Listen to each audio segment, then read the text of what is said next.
السلام عليكم ورحمة الله وبركاته.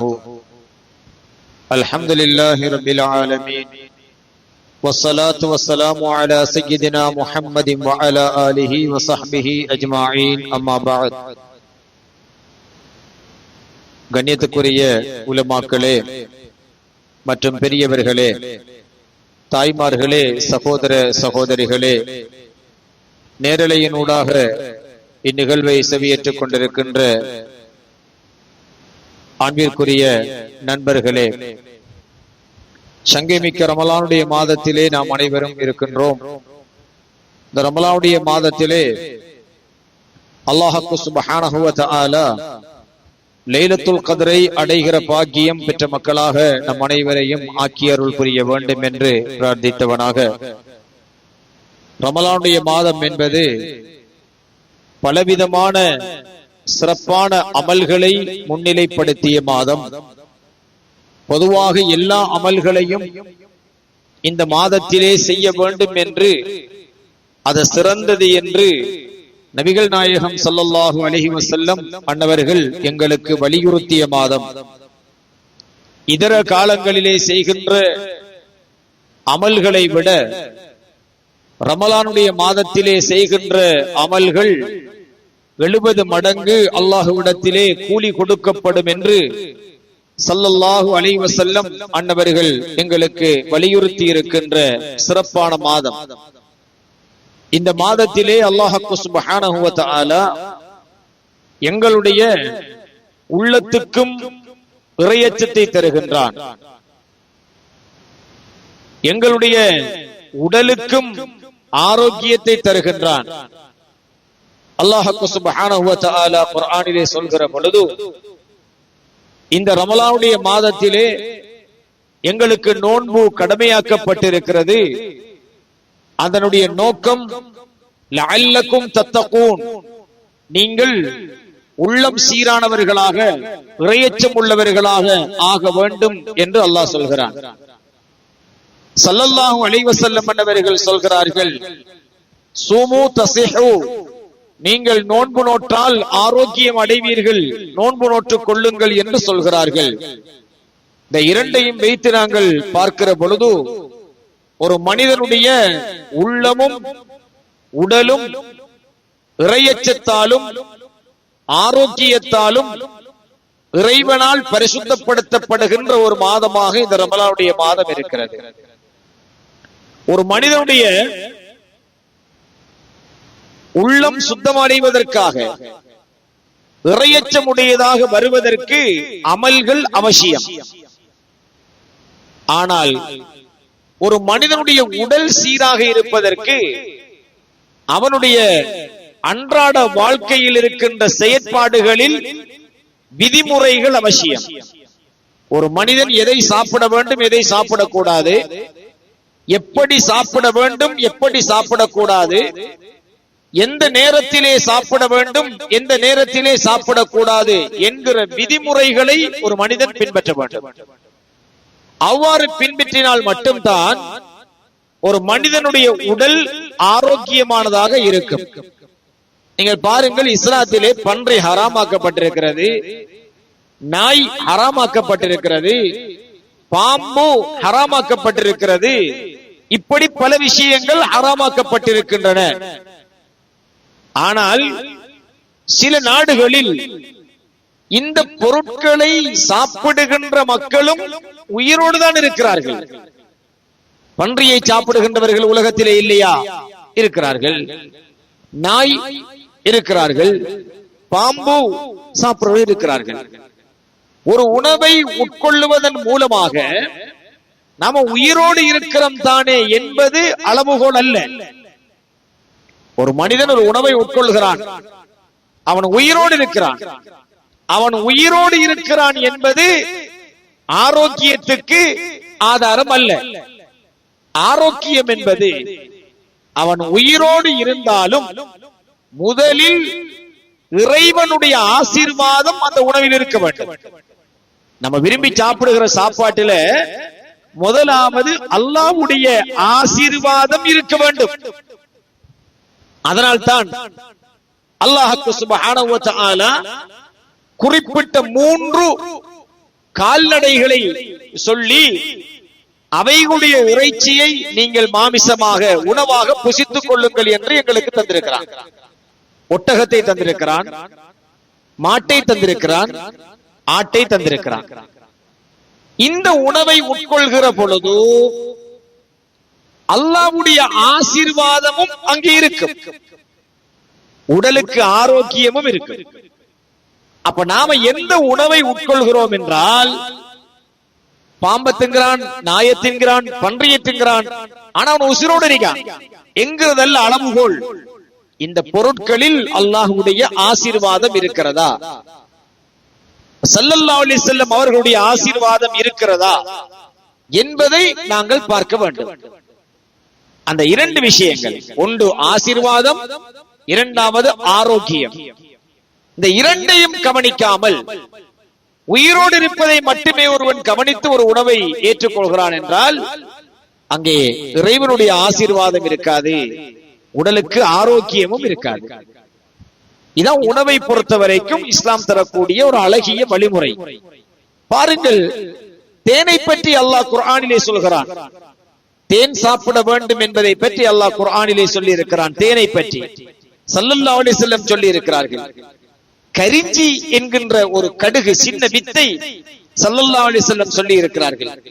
மரணத்தை தவிர அத்தனை நோய்களுக்கும் கரிஞ்சி என்கின்ற அந்த சிறிய விதையில் மருத்துவம் இருக்கிறது என்று சொன்னார்கள். ஜம்சம் நீரை அருந்துங்கள், அது உங்களுடைய சகல விதமான தேவைகளையும் பூர்த்தி செய்யக்கூடிய ஒரு நிவாரணம் என்றார்கள் ஸல்லல்லாஹு அலைஹி வஸல்லம். இஞ்சியை பற்றி குர்ஆனிலே அல்லாஹ் தஆலா சொன்னான், وَيُسْقَوْنَ فِيهَا كَأْسًا كَانَ مِزَاجُهَا زَنْجَبِيلًا عَيْنًا فِيهَا تُسَمَّى سَلْسَبِيلًا. இஞ்சி கலந்த பானம் நாளை மறுமையில் நல்லவர்களுக்கு புகட்டப்படும். ஆய்வாளர்கள் இஞ்சியை ஆய்வு செய்கிறார்கள், அதில் உள்ள ஆரோக்கியங்கள் என்ன என்பதை ஆய்வு செய்து எங்களுக்கு தருகிறார்கள். இப்படியான உணவுகள் அல் குர்ஆனில் முன்மொழியப்பட்ட, நபி மொழிகளில் முன்மொழியப்பட்ட உணவுகள் ஆரோக்கியமானதாக இருக்கும், அல்லாஹ் ரசூலுடைய ஆசீர்வாதம் உள்ளதாகவும் இருக்கும். அப்ப நாம ஒரு உணவை உட்கொள்ளுகிற பொழுது அது ஆகுமானதா ஆகாததா, எந்த உணவு பொருத்தமானது, எந்த நேரம் பொருத்தமானது, எந்த விதத்தில் சாப்பிடுவது பொருத்தமானது. ஒருத்தர் வலது கையால சாப்பிடுறார், பசி போகுமா போகாதா? போகும். இடது கையால சாப்பிட்டவனுக்கும் பசி போகும். இடது கையால சாப்பிட்ட 6வது செமிக்கல் என்று சொல்லிருக்கானா? இல்ல. ஆனால் ஸல்லல்லாஹு அலைஹி வஸல்லம் ஒரு வாழ்வை தருகிறார்கள், இல்லை, வலது கையால சாப்பிடும். எதை சாப்பிட வேண்டும், எப்படி சாப்பிட வேண்டும்? வலது கையால சாப்பிடு. சாப்பிடுவதற்கு முன்னர் கைகளை கழுவிக்கொள். சாப்பிடுவதற்கு முன்னர் பிஸ்மில்லாஹிர் ரஹ்மானிர் ரஹீம் என்ற வார்த்தையை உச்சரித்துக் கொள். சாப்பிட்டு முடிஞ்ச பிறகு அல்ஹம்துலில்லாஹ் என்று சொல். உன்னுடைய விரல்களில் மிகுதம் இருக்கிற உணவை கூட விட்டு வைக்காமல் நன்றாக சாப்பிட்டு விடு. சகனை வலித்து அல்லது பீஞானை வலித்து மிச்சம் வைக்காமல் சாப்பிட்டு விடு. இந்த முறைகளை ஸல்லல்லாஹு அலைஹி வஸல்லம் கற்றுத் தருகிறார்கள். எதை சாப்பிட வேண்டும், எப்படி சாப்பிட வேண்டும்? இப்படி சாப்பிட்டால், இதை சாப்பிட்டால், இப்படி சாப்பிட்டால் அல்லாஹ்வுடைய ஆசீர்வாதம், ஸல்லல்லாஹு அலைஹி வஸல்லம் ஆசீர்வாதம், அதே போன்று ஆரோக்கியம் எல்லாம் நம்மளுக்கு கிடைக்கும். அடுத்ததாக எப்படி, எந்த நேரத்திலே சாப்பிட வேண்டும்? எனக்கு தெரிந்த வரைக்கும் எந்த ஒரு நபி மொழியிலும் ஸல்லல்லாஹு அலைஹி வஸல்லம் அவர்கள் 3 வேளை சாப்பிட்டதாக எந்த சான்றுகளையும் நான் காணவில்லை. அவ்வாறுதான் அறிஞர்களும் சொல்கிறார்கள். ஆனா நாம 3 வேளை சாப்பிடுகிறோம். 2 வேளை குறைந்தபட்சம் ஒரு தேநீர் அல்லது டீ குடிக்கிறோம். பாருங்கள், நாம் சாப்பிடுகின்ற நேரம் வித்தியாசம். காலை உணவு, பகல் உணவு, இரவு உணவு, சாப்பாட்டுடைய வேளைகள் வித்தியாசம். ஆனால் இஸ்லாம் எந்த நேரத்தில் சாப்பிட வேண்டும் என்று எங்களுக்கு சொல்கிறது. எந்த நேரத்திலே ஒரு மனிதன் சாப்பிட வேண்டும் என்பதை ஒரு மனிதனுக்கு பயிற்சி அளிக்கின்ற காலமாக இந்த ரமலான் மாசம் இருக்கிறது. உங்களுக்கு புதிதாக இருந்தால் கடினமாக இருக்கலாம், பழகிவிட்டால் நல்லது. அறிஞர்கள் சொல்லுவார்கள், லுக்மத்து ஸபாஹி கைரும் மின் அல்ஃபி தவாஇ. அதிகாலையிலேயே ஒரு பிடி உணவை உட்கொள்வது 1000 மருந்துகள் குடிப்பதை விட மிகச் சிறந்தது. அதிகாலையில் சாப்பிடுகின்ற உணவினால் உடலுக்கு ஆரோக்கியம் மட்டுமல்ல, பலவிதமான நோய்கள் தட்டப்பட்டுவிடும். இந்த சாப்பிட்டதுக்கு பிறகு உப்பு சாப்பிட முன்னாடி தான் சாப்பிட்ட பிறகுதான் கல்லுப்பு, அந்த உப்பை நீங்க சாப்பிட்டு பாருங்க. ஆயிஷா சித்திகா ரலியல்லாஹு தஆலா அன்ஹா அன்னவர்கள் சொல்கிறார்கள், சாப்பாட்டுக்கு முன்னர் சாப்பாட்டுக்கு பின்னர் நீங்கள் உப்பை சாப்பிட்டு விட்டு சாப்பிட்டால் 300 விதமான நோய்கள் உங்களுடைய உடலிலே இல்லாமல் போய்விடும். சின்ன விஷயம், மலையை புழுங்க சொல்லல, உப்பு பெரிய விஷயம் இல்லை. அப்ப இஸ்லாம் அழகான முறையை தருகிறது. இதை சாப்பிட வேண்டும், எப்படி சாப்பிட வேண்டும், எந்த நேரத்திலே சாப்பிட வேண்டும். அதிகாலை உணவு ஸல்லல்லாஹு அலைஹி வஸல்லம் சொன்னார்கள், என்ன தெரியுமா? தஸஹரு, நீங்கள் சஹர் வேளை உணவு உட்கொள்ளுங்கள்.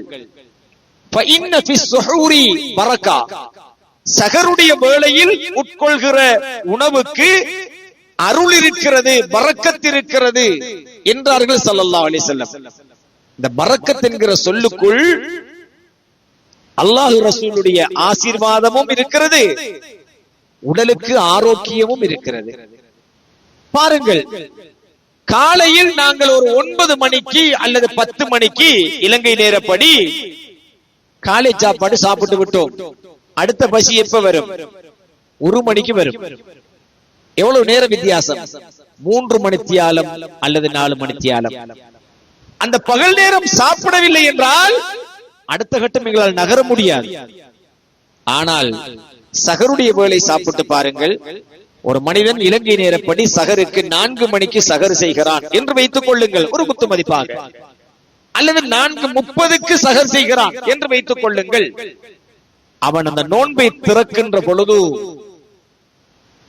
சுமார் 6 மணி அல்லது 6:30 மணி இடைப்பட்ட நேரத்தில் திறக்கின்றான். 14 மணித்தியாலம் உணவு இல்லாமல், தண்ணீர் இல்லாமல், காலையில் குடிக்கின்ற டீ இல்லாமல், அசருக்கு பிறகு குடிக்கிற டீ இல்லாமல் அவன் இருக்கின்றான். 2 வேளை உணவு கட். காலை சாப்பாடு இல்ல 9 மணிக்கு, பகல் சாப்பாடு இல்ல 1 மணி அல்லது 2 மணிக்கு, டீ இல்ல. ஆனால் சஹருடைய வேளை 4 மணிக்கு அல்லது 4:30க்கு அவன் சாப்பிட்ட உணவினுடைய சக்தி, பவர், அல்லாஹுடைய அருள், அல்லாஹுடைய ஆசீர்வாதம் அதிலே இருக்கிறது, ஆரோக்கியம் இருக்கிறது. அவனால் 14 மணித்தியாலங்கள் உணவில்லாமல் வாழ முடிகிறது. உணவில்லாமல் வாழ முடிகிறது என்பது மட்டும்தான் இதில் இருக்கிறதா? இல்லை. அந்த 14 மணித்தியாலத்திலே உடலில் கரைய வேண்டிய கெட்ட கொழுப்புகள் எல்லாமே கரைந்து, கழிவுகள் எல்லாம் அகற்றப்பட்டு, உடம்பில் பத்துகின்ற அத்தனை பொருட்களும் கழிவான பொருட்களாக இருக்கு. உடல் இருக்கிற அதிகமான கழிவு உடலை விட்டு நீங்கிவிடும். ரமலானுடைய புனிதத்தினால், நோன்புடைய புனிதத்தினால், சஹருடைய புனிதத்தினால் ஒரு மாசத்துக்கு நம்முடைய உடல் என்கின்ற அந்த இயந்திரம் சீரமைக்கப்படுகிறது. அப்ப சஹருடைய வேளையில் சாப்பிட்டால் அதில் அல்லாஹ் ரசூலுடைய அருளும் உண்டு, ஆரோக்கியமும் உண்டு. அப்ப எந்த நேரம் சாப்பிடணும்? இரண்டாவது, நீங்கள் டாக்டர்கள்ட்ட கேளுங்க, மொத்தம் பகலுக்கு சாப்பிடாட்டி மௌத்தா போக மாட்டான், ஆனா காலையில கட்டாயம் அவன் சாப்பிடணும். அந்த காலை உணவு தஹஜ்ஜுடைய நேரத்துல, சஹருடைய நேரத்துல சாப்பிட்டால் ரொம்ப பெருமதி. குறைந்தபட்சம் நீங்கள் சஹர் செய்வதற்கு குறைந்தபட்சம் ஒரு ஈத்தம்பழத்தையாவது அல்லது வெறும் தண்ணீரையாவது குடித்து அல்லது உண்டு சஹர் செய்ய வேண்டும். ஸல்லல்லாஹு அலைஹி வஸல்லம் வலியுறுத்துகிறார்கள். ஏன் தெரியுமா?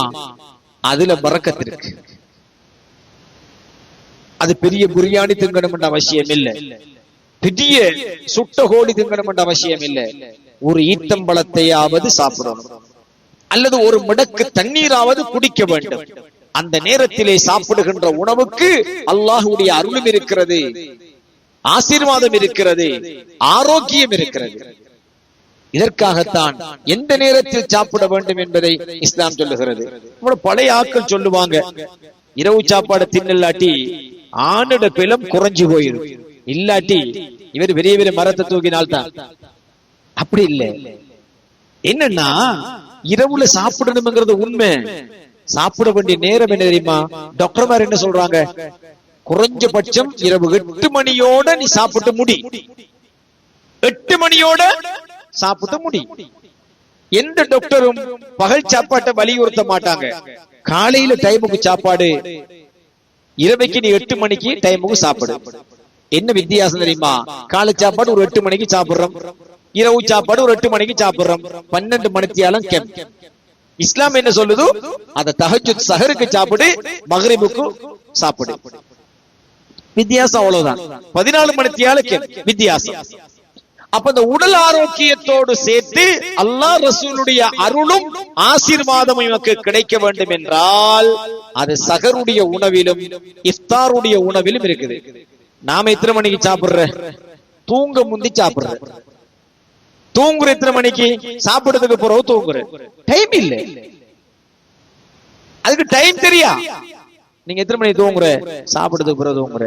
டைம் இல்ல. எத்தனை மணிக்கு சாப்பிடுற? தூங்குறதுக்கு முந்தி சாப்பிடுற. அதுக்கு ஒரு டைம் இல்லையா? அப்ப டாக்டர் என்ன சொல்லுவான்? நீ 8 மணியோட சாப்பிட்டு இந்த டேப்லெட்டை போடு, அப்ப உன்னோட உடம்பு நல்லா இருக்கு. நம்ம சொல்றத கேளுங்க, சரியா சஹருக்கும் இஃப்தாருக்கும் அந்த நேரத்தை உண்மையாகவே நாங்கள் பழக்கப்படுத்தி விட்டால் டேப்லெட் பின்னால தேவையில்லை, டேப்லெட் பின்னால தேவையில்லை. அப்ப எதை சாப்பிட வேண்டும் என்று சொன்ன இஸ்லாம், எவ்வாறு சாப்பிட வேண்டும் என்று சொன்ன இஸ்லாம், எந்த நேரத்தில் சாப்பிட வேண்டும் என்பதையும் எங்களுக்கு வலியுறுத்தி இருக்கிறது. இது ரமலானுக்கு மட்டும் இஸ்லாம் சொன்னதா? ரமலானுக்கு மட்டும் இஸ்லாம் சொன்னதா? அப்படி பார்த்தா வாழ்க்கையில் அதிகமான நோன்பு இருக்கு. ஒரு மாசத்துக்கு 8 சுன்னத்தான நோன்பு இருக்கு. என்ன? திங்கட்கிழமை, வியாழக்கிழமை. திங்களும் வியாழனும் நீங்க நோன்பு பிடிங்க, சுன்னத்தான நோன்பு ஸல்லல்லாஹு அலைஹி வஸல்லம் சொல்றாங்க. இதுல ஐயாமுல் பீல் என்று வேற 3 நோன்பு இருக்கு. பிறை 13, 14, 15 நோக்கக்கூடிய சுன்னத்தான நோன்புகள். அது இந்த வெள்ளி திங்களுக்குள்ள, சாரி, திங்கள் வியாழனுக்குள்ள வராட்டி, திங்களும் வியாழனும் நோக்கின்ற நோன்புக்குள்ள வரலாட்டி 8, 3, 11 போயிடும். அப்ப மாசத்துல ஒரு 30 நாள் என்று வச்சுக்கிட்டா 11 நாட்கள் சுன்னத்தான நோன்பு தான் இருக்கு ஏனைய மாதங்கள்ல. அப்ப ரமலான்ல மட்டும் சாப்பிட்டு பழகினாம சுன்னத்தான நோம்புக்கு நம்ம சாப்பிட்டு பழகிட்டோம்னு சொல்லி சொன்னா அது கூட எங்களுக்கு என்ன செய்யும் தெரியுமா? இந்த நல்ல வேளைகளில் சாப்பிட வேண்டிய அந்த பழக்கத்தை எங்களுக்கு தந்துவிடும்.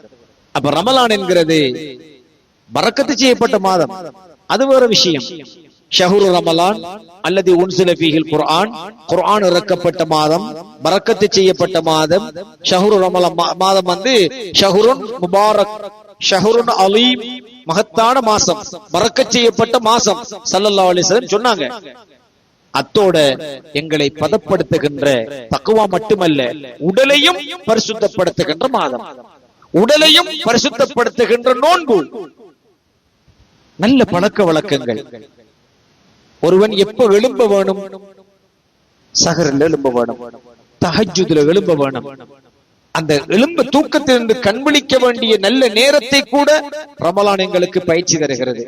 அப்ப இந்த உணவுக்கு பிரதானமாக எதை சாப்பிட வேணும், எவ்வாறு சாப்பிட வேணும், எந்த நேரத்தில் சாப்பிட வேணும் என்று இஸ்லாம் எங்களுக்கு அழகான ஒரு பயிற்சியை தருகின்ற மாதமாக ரமலான் மாதம் இருக்கிறது.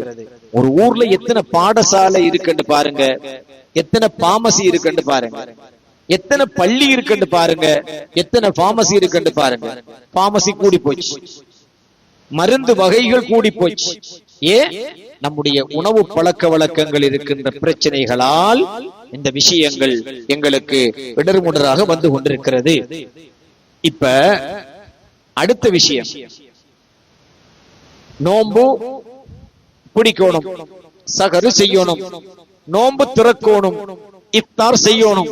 சரி, எதை கொண்டு செய்யற? நம்ம சேர்க்கிற சாமான் என்ன?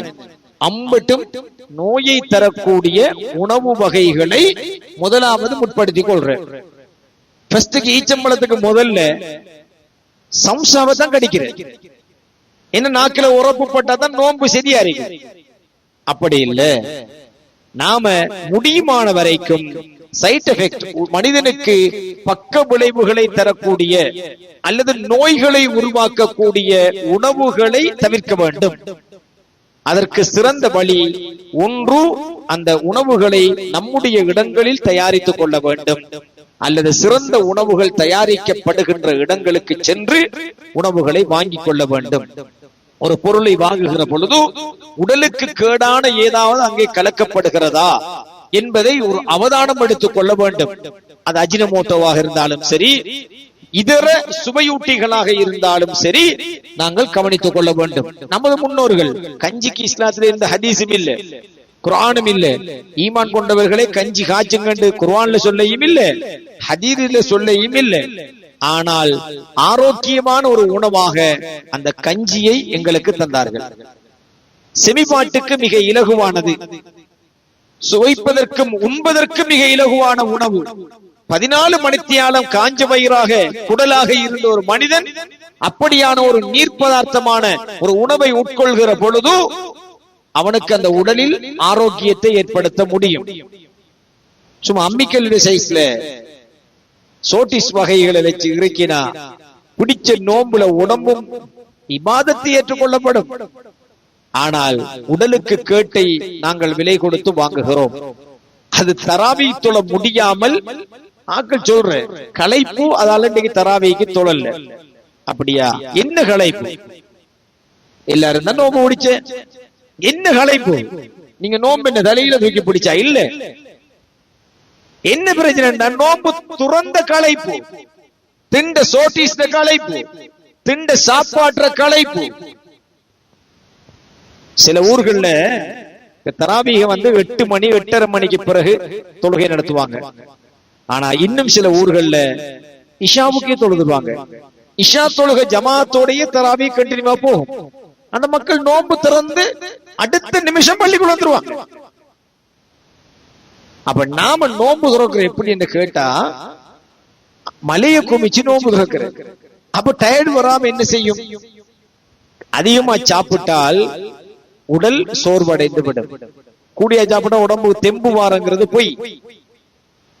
எவ்வளவு அதிகமா சாப்பிடுறோமோ உடலுக்கு சோர்வு தான் அதிகரிக்கும். எனவே இந்த ரமலானுடைய மாசத்துல நாம இன்றைய நாள் உங்களுக்கு நான் சொல்லக்கூடிய விஷயம், உணவு பழக்க வழக்கத்தில் எதை சாப்பிட வேண்டும், எப்படி சாப்பிட வேண்டும், எந்த நேரத்தில் சாப்பிட வேண்டும் என்கின்ற இஸ்லாமிய வழிமுறைகளை, சுன்னாக்களை, சுன்னத்தான உணவுகளை, ஈத்தம்பழமாக இருக்கலாம், தேனாக இருக்கலாம், அல்லது ஆரோக்கியமான கஞ்சி போன்ற ஆரோக்கிய உணவாக இருக்கலாம்.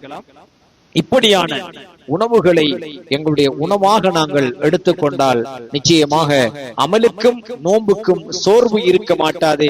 1 நாள் 2 நாள் 3 நாள் அது கூட பழகி போயிடும். 30 நாளை பிடிக்கணுமே நோன்பு, அது கூட பழகி போயிடும். எனவே நல்ல ஆரோக்கியமான உணவுகளை, இந்த கூல் ஐட்டங்கள், அடுத்தது இந்த என்ன வெளிநாட்டு தயாரிப்புகள் இருக்கக்கூடிய ட்ரிங்க் ஐட்டங்களை எல்லாம் இஃப்தாருக்கு சஹருக்கு நாம முழுமையாக தவிர்த்துக் கொள்றது வாழ்க்கையில் மொத்தமா தவிர்க்கிற நல்லது. குறிப்பாக இந்த இஃப்தாருக்கு சஹருக்கு இப்படியான உணவுகளை தவிர்த்துக் கொண்டு எங்கள் நோன்பை அல்லாஹ் ரசூல் விரும்பிய பிரகாரம் உணவு மூலமாக ஹலாலான சுன்னத்தான ஆரோக்கியமான உணவுகள் ஊடாக எங்களுடைய நோன்புகளை நோற்று அவைகளை துறந்து உள்ளத்தையும் உடலையும் பக்குவப்படுத்தி அல்லாஹுக்கு பொருத்தமான அடியார்களாக வாழ்வோமாக. எல்லாம் வல்ல அல்லாஹ் சுப்ஹானஹு வ தஆலா நம் அனைவருக்கும் நல்லருள் புரிவானாக. ஆமீன் யா ரப்பல் ஆலமீன். வல்ஹம்துலில்லாஹி ரப்பில் ஆலமீன். வஸ்ஸலாமு அலைக்கும் வ ரஹ்மத்துல்லாஹி வ பரகாத்துஹு.